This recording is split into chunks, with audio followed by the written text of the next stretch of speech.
semua, perkenalkan saya Rosda Putra Jamanae. Kami dari kelompok 10 akan memberikan contoh berupa video komunikasi terapeutik. Nah, sebelum kita ke videonya, alangkah baiknya kita belajar apa arti dari komunikasi terapeutik. Nah, komunikasi terapeutik adalah kemampuan keterampilan perawat untuk membantu klien beradaptasi terhadap stres, mengatasi gangguan psikologis, dan belajar bagaimana berhubungan dengan orang lain. Nah, berikut fase-fase komunikasi terapeutik. Tahap pertama yaitu tahap pre-interaksi, tahap di mana perawat mempersiapkan diri sebelum bertemu dengan pasien, mulai dari dengan cara menilai kemampuan diri, kemampuan dalam diri, menghilangkan rasa takut dalam diri sendiri, sampai mengumpulkan data pasien jika memungkinkan. Tahap kedua yaitu tahap orientasi. Tahap ini di mana perawat pertama kali bertemu dengan klien. Tugas perawat dalam tahap ini adalah mulai memperkenalkan diri, tujuan bertemu dengan klien, sampai dengan kontrak waktu dengan klien.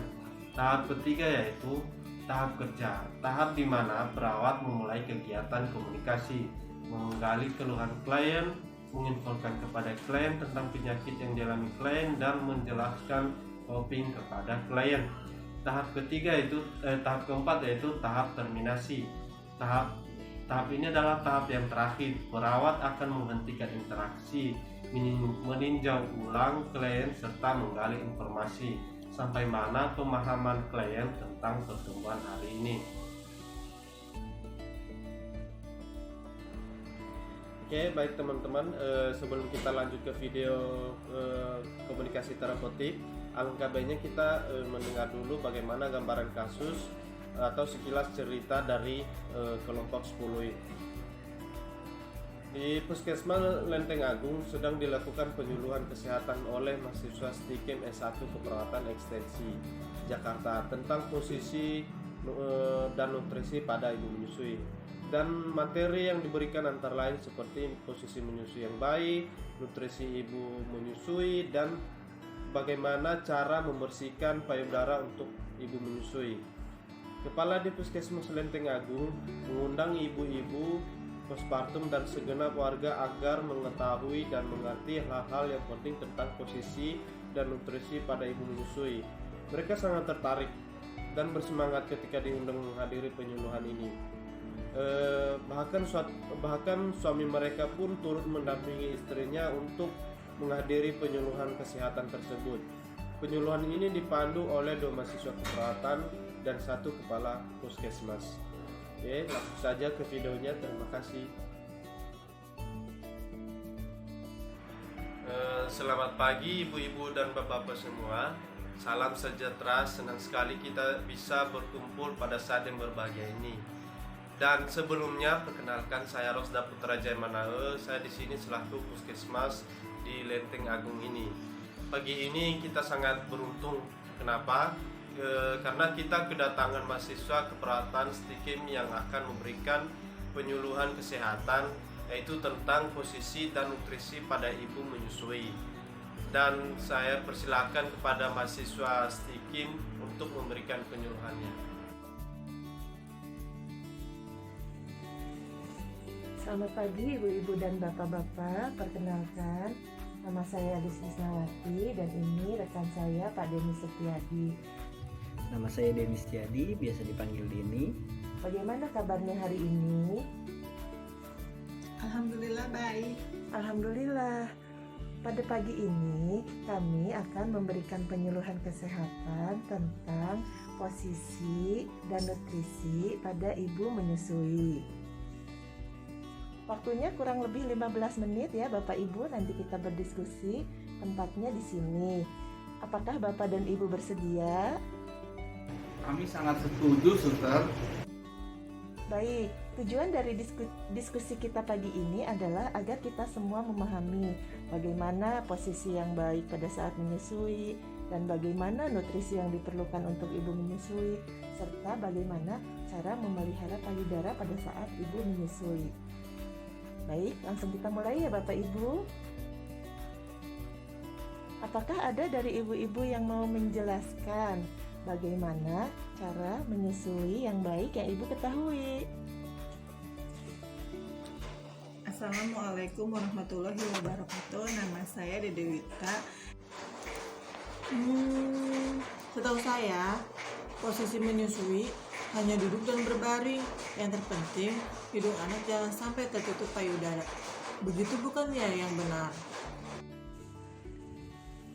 Bagus, jawaban Ibu sudah benar, namun masih ada beberapa yang harus ditambahkan. Seperti ini ya Bapak Ibu. Yang pertama, gendonglah bayi Ibu dengan seluruh tubuhnya disanggah. Jangan hanya disanggah pada leher dan bahunya saja. Kemudian, dekatkan badan bayi ke badan Ibu sehingga posisi hidung bayi berhadapan langsung dengan puting Ibu. Dekatkan mulut bayi langsung ke puting Ibu dan tunggulah sampai mulut bayi terbuka lebar. Nah, sampai di sini apakah ada yang mau ditanyakan Ibu-ibu? Ya, silahkan Ibu. Perkenalkan, nama saya Noni Yurita. Anak saya kembar. Bagaimana cara menyusui yang benar? Selama ini saya menyusui anak saya satu-satu. Maksudnya, Ibu menyusui kakaknya baru adiknya, begitu Ibu? Iya Pak, saya jadi bingung. Baik, begini Ibu sebaiknya dalam menyusui bayi kembar. Alangkah baiknya jika disusui secara bersamaan dengan posisi menyangga badan bayi dengan tegap, lalu posisi bayi di tangan kanan dan kiri seperti biasanya. Apabila Ibu lelah, bisa diganjal dengan bantal. Ada yang ingin ditanyakan lagi Ibu? Anak saya kuat sekali menyusu, sedangkan adiknya tidak terlalu kuat menyusu. Lalu, apa saya harus bergantian menyusui anak saya? Gilirkan bayi Ibu, jangan biarkan mereka untuk menyusu dari payudara sisi yang itu terus.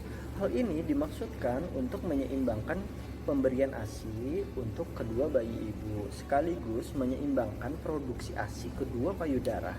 Jika misal salah satu bayi kembar itu lebih kuat menyusu dengan menggilir seperti ini, produksi ASI Ibu akan seimbang. Bagaimana? Apa Ibu sudah mengerti? Iya Pak, terima kasih. Baik, kita lanjutkan lagi ya Bapak dan Ibu. Sebelum atau sesudah menyusui, sebaiknya payudara kita bersihkan terlebih dahulu. Caranya mudah, dengan membasuh kain yang halus dengan air hangat. Tujuannya agar selalu bersih sebelum bersentuhan dengan mulut bayi. Nah, bagaimana Bapak dan Ibu? Sampai di sini ada lagi yang mau ditanyakan? Baik, kalau tidak ada kita lanjutkan ya.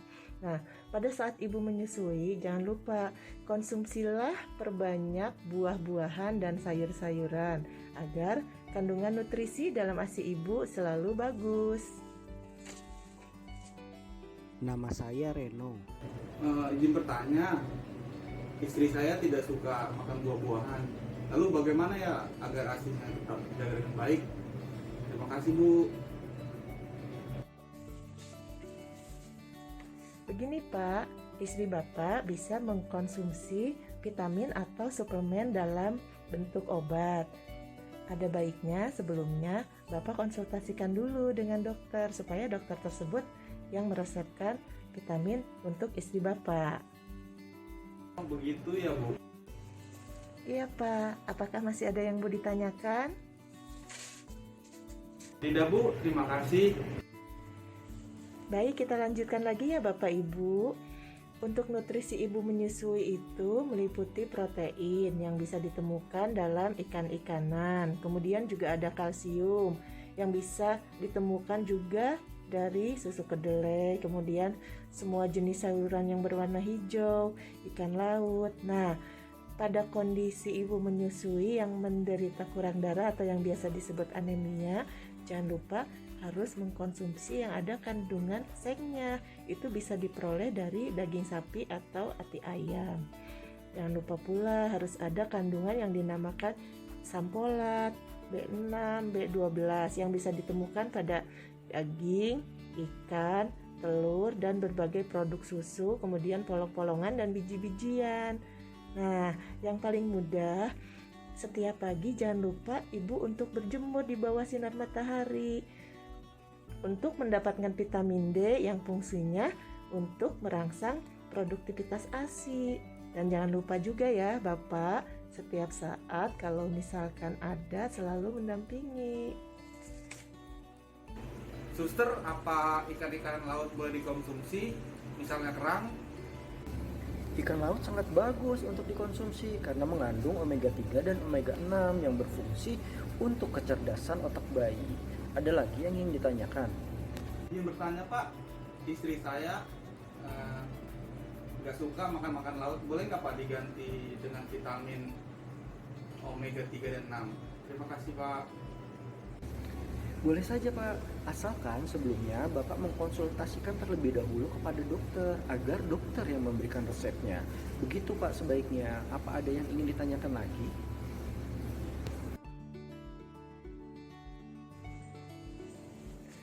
Baik, kalau tidak ada yang ingin ditanyakan, diskusi kita pada hari ini sudah selesai. Bagaimana perasaan Ibu dan Bapak semua setelah kita berdiskusi bersama? Pribadi sangat senang karena pengetahuan saya bertambah dan saya akan menerapkan itu di rumah bersama istri saya. Bagus, Pak. Ya suster, saya jadi tidak bingung lagi. Bagus, Ibu. Untuk memastikan apakah Bapak dan Ibu semua sudah mengerti apa yang kami sampaikan pada hari ini, saya akan mengajukan beberapa pertanyaan. Tadi saya dan rekan saya sudah menjelaskan tentang cara menyusui dan nutrisi pada ibu menyusui. Kami ingin mengulas lagi apa yang tadi sudah kami sampaikan. Ada yang tahu bagaimana cara menyusui dengan benar?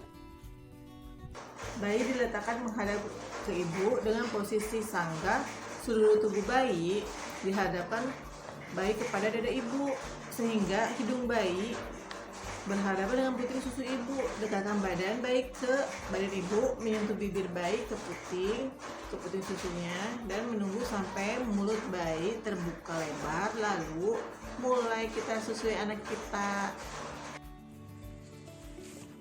Alhamdulillah, bagus sekali ya. Ibu-ibu sudah mengerti. Lalu apa ada yang bisa mengulangi lagi makanan-makanan apa saja yang penting untuk dikonsumsi oleh ibu menyusui? Vitamin dan buah-buahan, kalsium, protein, asam folat, dan omega 3 dan 6 yang bisa didapat dari ikan laut. Wah, bagus sekali Ibu, jawabannya sudah sangat tepat. Semua ibu-ibu yang hadir beserta suami sepertinya sudah sangat mengerti dengan materi yang sudah kami sampaikan. Kami sangat berharap Ibu dan Bapak dapat mengaplikasikannya di rumah. Jadi kesimpulan kita pada pertemuan kali ini adalah berikanlah ASI dengan baik dan benar, beserta penuhi nutrisi pada ibu menyusui agar memiliki ASI yang berkualitas. Minggu depan kami akan kembali lagi untuk bertemu dengan ibu dan bapak semua untuk berdiskusi tentang bagaimana cara merawat tali pusat pada bayi baru lahir. Waktunya kurang lebih 15 menit, tempatnya di sini. Tujuannya agar nanti ketika anak ibu dan bapak semua telah lahir, ibu dan bapak sudah memahami bagaimana cara merawat tali pusat yang baik dan benar. Bagaimana? Apakah ibu dan bapak setuju? Kami sangat setuju, Suster. Luar biasa, ibu dan bapak semua terlihat sangat bersemangat untuk pertemuan kita selanjutnya. Baik, kalau begitu acara hari ini cukup sekian. Terima kasih bapak dan ibu semua atas perhatian dan antusias yang luar biasa. Kami kembalikan kepada Pak Rosda selaku Kepala Puskesmas Lenteng Agung. Untuk Pak Rosda, apa ada yang ingin ditambahkan lagi? Barangkali saya bisa menambahkan sedikit dari yang sudah disampaikan oleh mahasiswa keperawatan. Yang terpenting untuk bayi kita adalah ASI. Maka berikanlah ASI yang eksklusif selama 6 bulan supaya anak kita sehat dan tidak gampang sakit. Jangan lupa untuk mengonsumsi vitamin dan buah-buahan agar kandungan nutrisi dalam ASI kita baik.